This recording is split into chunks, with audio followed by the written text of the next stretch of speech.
Guys, the cost of importing a Subaru Forester worth 1 million to Kenya will leave you surprised. There's this gentleman here who has broken this down on the cost that will incur to import a 1 million Kenyan shilling worth of a Subaru Forester. Let's listen. We're going to talk about the taxes and fees that you will incur when importing a car into Kenya, using an example of a car costing 1 million Kenya shillings.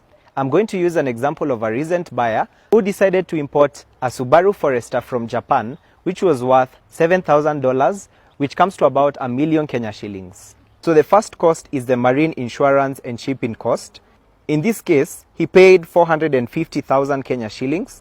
So by the time the car landed, the custom value of the car was valued at 1,450,000. So the second cost is the import duty. So the import duty is 35% of the custom value of the vehicle, which is 1,450,000. And he ended up paying an import duty of 507,500. So after adding the import duty, the value of the car now ranged at 1.957 million. So number 3 is the excise duty. So when you're importing a car, you'll pay for the excise duty. So the excise duty is 25% of the car value after including the import duty. So that means it's 25% of 1.957 million, which is 490,000. So after adding the excise duty, the value of the car now rises to 2.446 million Kenya shillings. So the fourth cost, which is a tax, is the value added tax, which is 16% of the total after adding the excise duty and the import duty.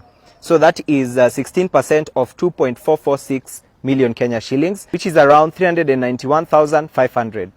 So the fifth cost is the import declaration fee, which is 2.5% of the custom value. The custom value, you remember, was 1,450,000. So 2.5% of that is 36,250. The sixth cost is the railway development levy, which is 1.5% of the custom value, and that comes to around 21,750. So the seventh cost is the car registration cost, which comes to about 30,000 shillings. So you'll also pay a raft of other charges of fees and levies. For example, the railway development fund, the roadworthiness check, port charges, and also inspections. This will total to around 194,750. So after paying all these fees and charges, your car is now ready to be on the road, and the total amount that you will pay for that car is 3.12 million Kenya shillings. So remember, that includes the 1 million that you paid for the car and the other charges and fees that come to around 2.12 million. So guys, what do you say? Should we import cars? Should we buy cars? Or we should be carless? We have to care the less. Let's be carless. Just food. It is healthy.